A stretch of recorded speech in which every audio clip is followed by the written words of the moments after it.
Bismillahirrahmanirrahim. Assalamualaikum warahmatullahi wabarakatuh.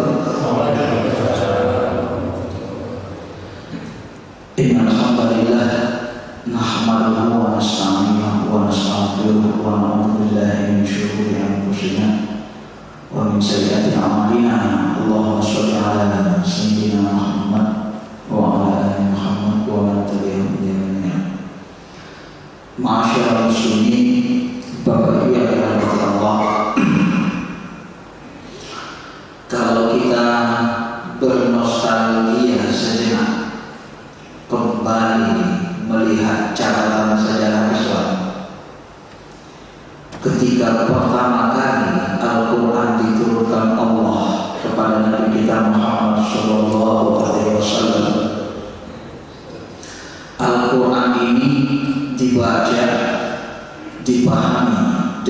diamalkan sehingga melahirkan sebuah peradaban besar untuk konteks masanya. Dulu orang Arab tidak mengenal kata Madinah, maka Nabi dengan Al-Quran yang diturunkan kepada beliau menciptakan kota Madinah. Madinah itu, kata sebagian ulama bahasa, salah satu akar katanya berasal dari kata mudun yang artinya peradaban. Untuk konteks masa itu, kota Madinah ini sangat layak disebut dengan kota metropolitan, kota yang berperadaban tinggi. Kenapa kita katakan demikian? Karena secara umum kehidupan masyarakat Arab itu nomad, berpindah-pindah, tidak menentu, tergantung musim, tergantung cuaca. Kalau lagi makanan banyak di kutub utara Arab Utara, mereka pindah ke utara. Kalau buruan makanan sudah sedikit menipis, mereka pindah lagi. Tidak beragam. Itulah kehidupan umum masyarakat Arab. Maka setelah Nabi Muhammad SAW diutus, diberikan Al-Quran, Al-Quran dibaca dan dipahami, lahirlah kota Madinah yang kita kenal dengan kota metropolitan untuk konteks masanya. Semua permasalahan bangsa, masalah agama, masalah negara, sosial, kemiskinan, masalah kejahatan, semua masalah bisa diselesaikan Nabi dan sahabat secara baik dan bijaksana. Tidak ada masalah di kota Madinah yang deadlock tanpa solusi. Semua masalah bisa diselesaikan dengan baik. Masyarakat muslimin, Bapak Ibu yang dirahmati Allah. Setelah Nabi Muhammad SAW wafat, diteruskan oleh Khulafaur Rasyidin Abu Bakar, Umar, Utsman, Ali. Pada masa Umar bin Khattab, umat Islam telah menyentuh daerah Persia. Sebahagian wilayah Persia dikuasai. Bahkan pada masa Utsman bin Affan, sebahagian wilayah Romawi dikuasai. Bapak Ibu coba bayangkan, Persia dan Romawi ketika itu adalah dua negara adidaya yang cukup kuat. Tak obahnya kalau konteks hari ini Amerika dan Uni Soviet. Nah, bayangkan saja kalau Indonesia ini bisa menguasai sebagian wilayah Amerika dan wilayah Uni Soviet, apakah Indonesia akan dipandang sebagai negara lemah? Tentu tidak. Maka kota Madinah hari itu, negara Nabawi hari itu, bisa menguasai sebagian wilayah negara adidaya.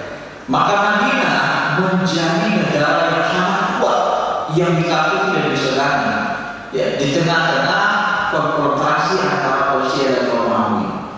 Islam memimpin peradaban dunia. Setelah masa Khulafaur Rasyidin berakhir, dilanjutkan oleh masa Bani Umayyah. Pada masa Bani Umayyah, puncak peradaban Islam diawali dari Khalifah Walid I. Dia memiliki gubernur namanya Musa bin Nusair.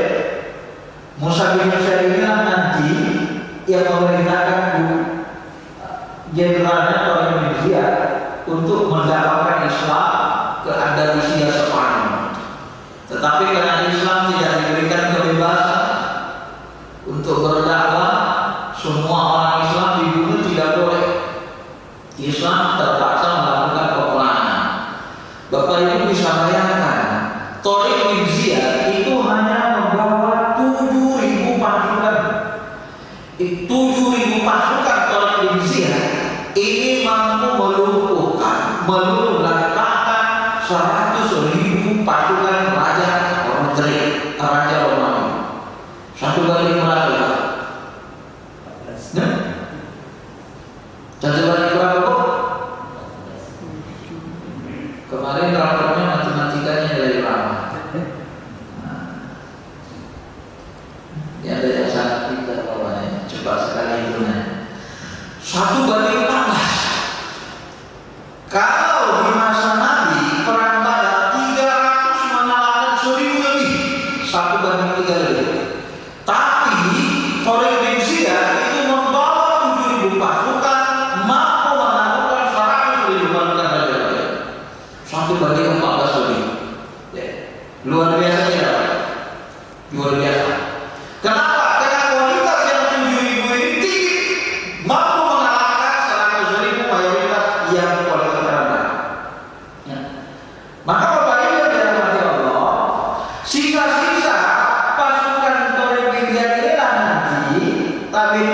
nanti yang berkolaborasi dengan masyarakat Cordoba. Masyarakat Cordoba nanti mereka nanti melahirkan sebuah peradaban besar. Sehingga di abad 10 Cordoba was the most populous city in the world and under the rule of Khalid al-Hakam II. Cordoba menjadi kota yang paling terkenal di seluruh dunia. Kenapa sangat terkenal? Banyak sekali ahli ulama dan kemakmuran di sana sangat tinggi. Lahir ahli sastra, tokohnya Ibnu Hajar, Ibnu Abdul Rabi, ada ahli astronomi Ahmad Ibnu Nasya al-Qarawi, ada ahli filsafat Ibnu Rufiyatul Ususi, ada ahli kimia kedokteran Ibnu Sina dan lainnya. Nah, bahkan Ibnu Sina ini kitabnya Al-Qanun Fiddin, undang-undang kedokteran yang terdiri dari 16 jilid yang sangat tebal itu 400 tahun digunakan Barat dan Eropa sebagai rujukan autentik untuk mengembangkan ilmu kedokteran modern kali ini. Maka Ibnu Sina dikenal dengan nama Avicenna. Sejarah mencatat setiap tahun Cordoba itu dikunjungi tidak kurang dari 400.000 ahli ilmu pelajar dari seluruh dunia. Semua masyarakat dunia banyak yang belajar ke Cordoba. Nama yang tercatat tidak kurang dari 400.000 masyarakat dunia yang belajar di Cordoba. Sementara Prancis ketika itu hanya dikunjungi tidak lebih dari 1.000 orang pelajar setiap tahun. 1 banding 400.000, luar biasa. Maka masa Cordoba umat Islam kembali memimpin peradaban dunia. Setelah itu berlanjut kepada masa ini ibu kotanya, ini istananya di siang hari. Caranya dekat masjid, khalifahnya supaya sering ke masjid. Ini ruangan dalamnya. Ini di abad 10 sudah sebegini hebat apa mereka bentuk bangunannya. Cakap mana di sama masjid kita ini? Nah, enggak. Ini di abad 10 itu. Ini kota kedua Granada. Kemudian dilanjutkan oleh Bani Abbasiyah, Baghdad. Pada masa Baghdad, Bani Abbasiyah, puncak peradaban Islam terjadi ketika Harun Rashid berkuasa. Dia mendirikan Baitul Hikmah. Ini di bawah masjid, atasnya ini pustaka terdiri dari ratusan ribu kitab-kitab ahli ilmu. Cakap mana yang sama ciklat? Dari mana? Nah, masa Harun Rashid ini di sini ada nanti ahli-ahli ilmu lainnya, Abu Sa'id Al-Kindi, Abu Nasr Al-Farabi, Ibnu Majah, Ibnu Zubair, ya. Bahkan di sini nanti juga lahir 4 imam mazhab. Ya, nanti Imam Malik mazhabnya ingin dipakai Harun Rashid sebagai mazhab negara, tapi beliau menolak. Dan di sini juga lahir nanti Al-Khawarij. Dulu masyarakat dunia berhitung menggunakan angka Romawi. Kita masih kenal angka Romawi, Pak. Tetapi setelah Al-Khawarij menemukan angka 0, dunia berkiblat kepada Baghdad, tidak lagi menggunakan angka Romawi dalam hitungan karena sulit. Sekarang sampai hari ini kita menggunakan angka yang sekarang ini, termasuk jam kita menggunakan angka yang ditemukan oleh Al-Khawarij di angka Romawi. Jadi ulama-ulama kita yang hebat. Apa yang ingin saya katakan dari seluruh nostalgia sejarah Islam ini, Bapak Ibu yang dirahmati Allah, saya ingin katakan begini. Cara kita membaca, memahami Al-Quran Sunnah itu akan menghasilkan perbuatan. Kalau pemahaman kita terhadap Al-Quran Sunnah benar lurus, maka dipastikan hasilnya adalah peradaban bersama. Tapi kalau cara kita memahami Al-Quran Sunnah menyimpang sepotong-sepotong, maka Al-Quran Sunnah tidak akan melahirkan peradaban bersama. Al-Quran Sunnah yang dipahami secara menyimpang sepotong-sepotong atau sepotong-sepotong bisa melahirkan peperangan, permusuhan, perang saudara. Inilah yang terjadi di Suriah. Ya, masing-masing kubu menggunakan hadis Nabi untuk memenggal leher saudaranya yang beriman. Padahal Nabi dalam wasiatnya sudah berkata, la taquluna min ba'di, la taquluna min ba'di. Jangan kamu saling membunuh saudaraku, jangan kamu kafir saudaraku yang tidak ada. Hadis Sahih Bukhari. Nabi sudah tegaskan. Ya. Tapi orang-orang yang memiliki kalimat la ilaha illallah saling membunuh. Coba bayangkan renungkan dengan baik. Mungkinkah Nabi mengungkapkan hadis? Mungkinkah Nabi mengungkapkan kata-kata untuk menciptakan perpecahan dan saling bunuh antara umat Islam? Mungkin. Tapi kenapa banyak umat Islam yang menggunakan hadis Nabi untuk memenggal leher saudaranya, menggunakan hadis Nabi untuk menciptakan perang saudara, perkelahian di antara sesama muslim? Nabi tidak pernah bermaksud mengungkapkan kata-kata untuk memecah belah umat. Maka kalau ada ormas Islam yang suka memecah belah umat, hindarkan, keluar, tak usah ambil jeleknya. Ya. Itu prinsip. Karena Nabi tidak pernah mengungkapkan hadis dengan tujuan untuk memecah belah umat. Masyaallah muslimin, jangankan memecah belah umat, sahabat saja berkumpul berdebat masalah takdir. Begitu Nabi-Nabi datang, wajahnya merah padat dan dia katakan, apakah untuk ini aku diutus wahai sahabatku? Agama itu bukan untuk diperkelahikan, untuk dipertentangkan, tapi untuk diaman. Maka kalau orang berkata, idza aradallahu su' biqaumin mana'allahu al-jadal wa mana'allahu al-amal.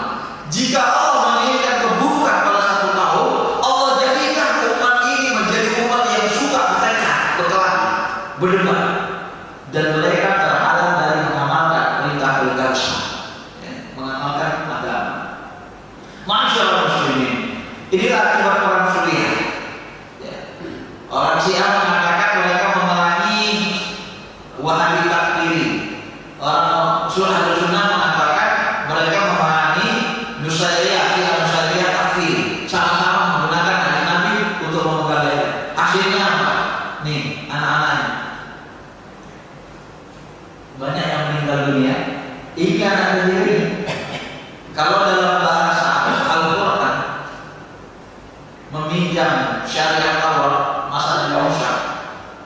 Barang siapa membunuh seseorang pakai nama kotanana sajamian, maka Islam membunuh seolah-olah membunuh seluruh manusia. Ya. Maka juga membunuh ini termasuk dosa besar.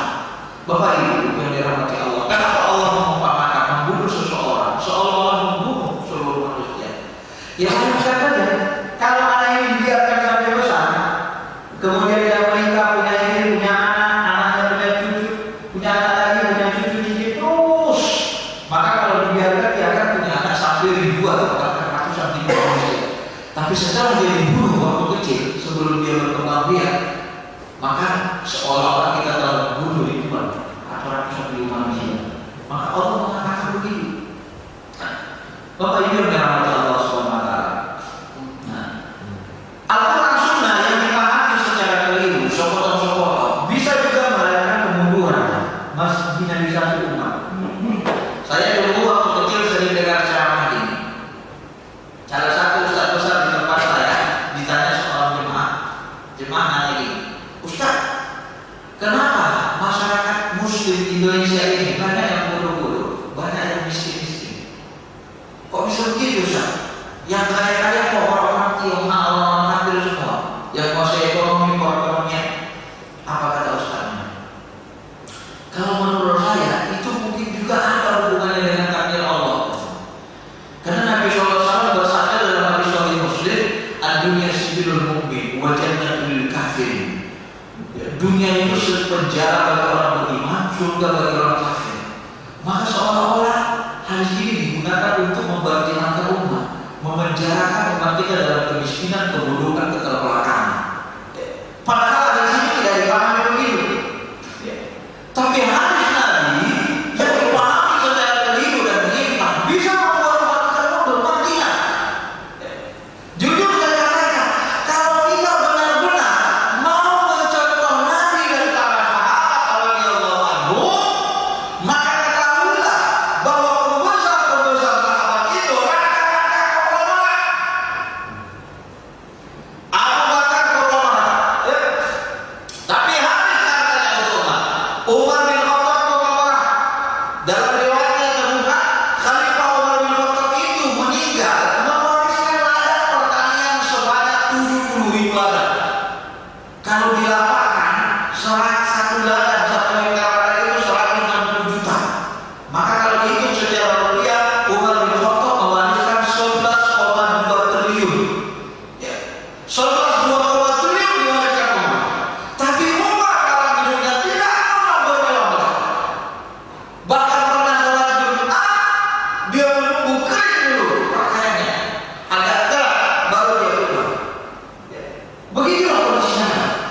Secara filsafat Al-Quran, kita ini khalifah penguasa di muka bumi.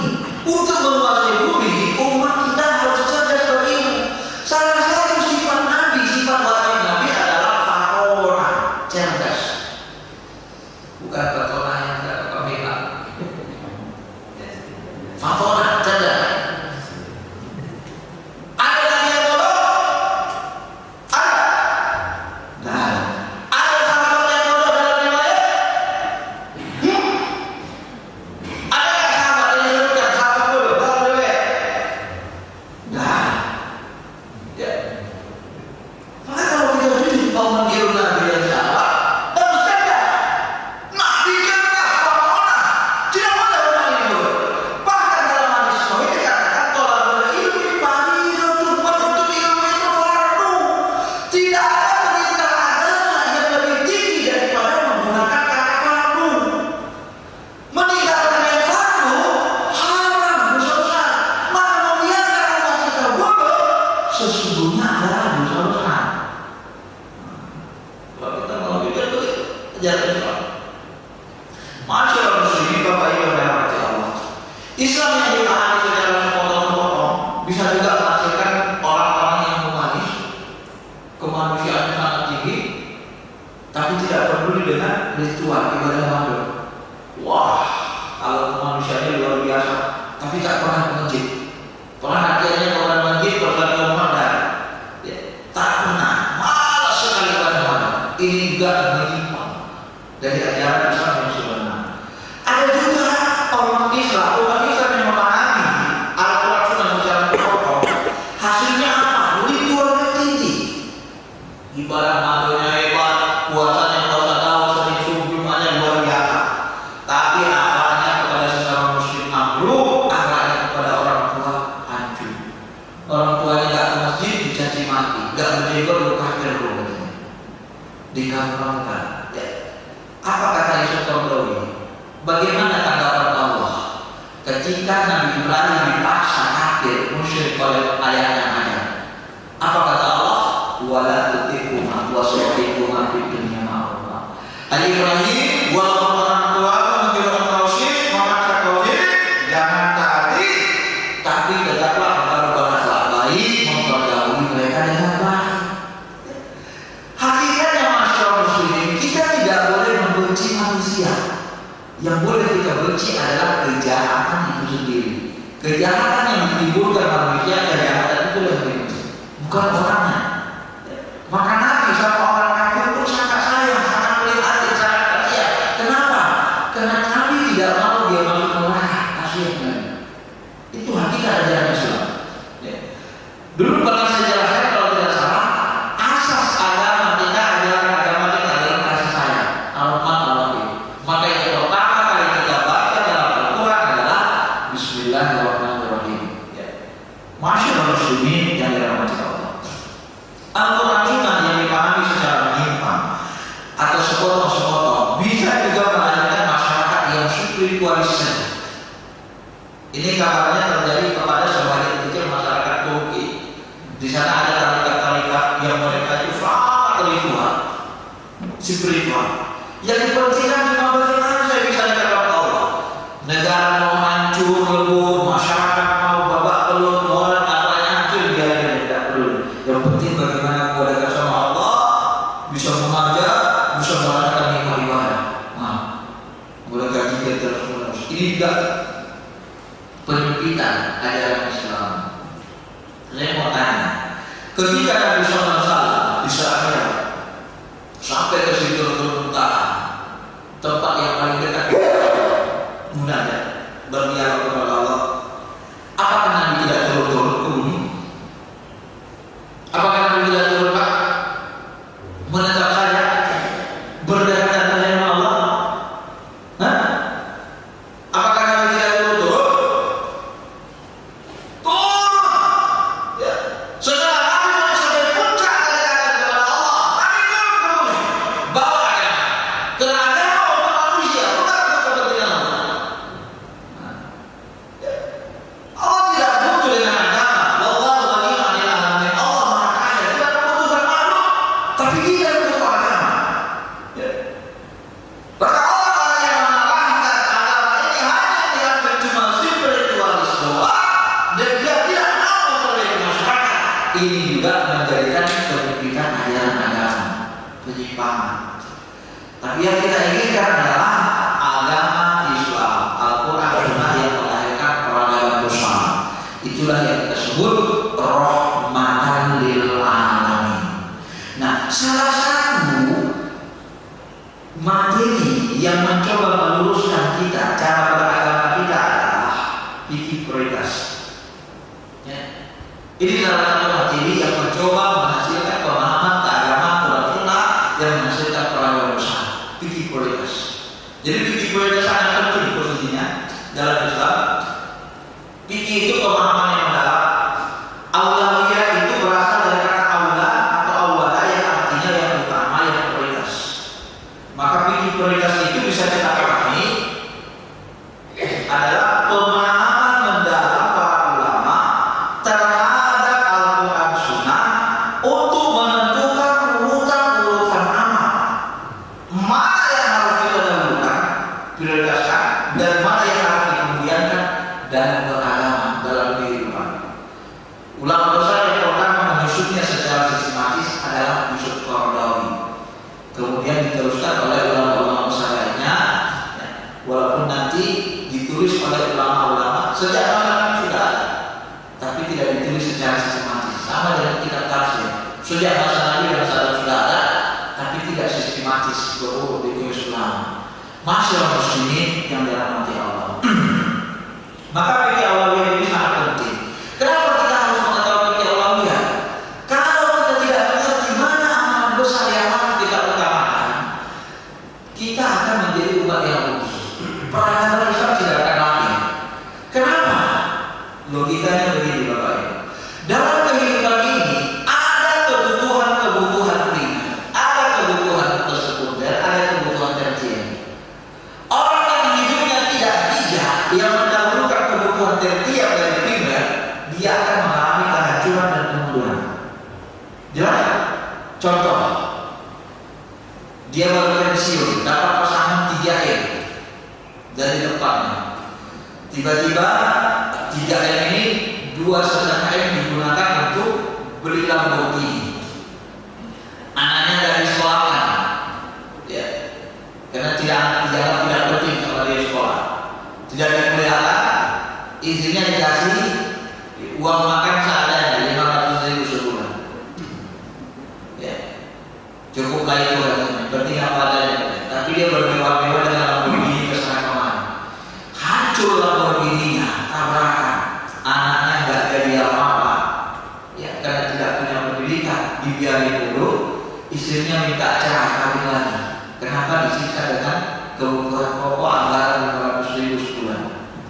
Apa yang dia dapatkan? Kehancuran. Kenapa? Karena dia tidak memprioritaskan mana yang vital, mana yang kebutuhan primer. Dia dahulukan kebutuhan tersier. Apa kebutuhan tersier? Mobil Lamborghini. Kebutuhan primer, makan, kebutuhan pokok, pendidikan, kebutuhan pokok anak tidak dipenuhi. Hasilnya apa? Kehancuran. Beginilah umat kita. Kalau umat kita tidak mampu memprioritaskan amalan-amalan primer dalam Islam, amalan-amalan besar yang dikerjakan dengan amalan-amalan tersier, dipastikan umat akan mengalami kemunduran. Itu logikanya. Maka kata Yusuf Qaradawi, kalau saya tanya Bapak misalnya, umat Islam di Amerika ada berapa orang? Berapa banyak Pak? Berapa